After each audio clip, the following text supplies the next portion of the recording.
Lawak mga taniman dito ng mga beans. Mga beans. Bagyo beans. Ayan. Kakarga ko sa tricycle ko. Ginawa namin ni ate. Tatlong sako.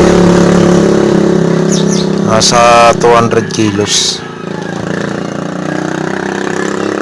Ayun mga boss. Bagyo beans yan. Yan yung bunga.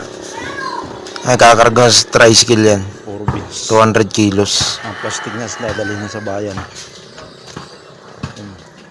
Kaya kasama yan. Yung pa yung tatlong sako. Oh, sitaw. Ang sitaw.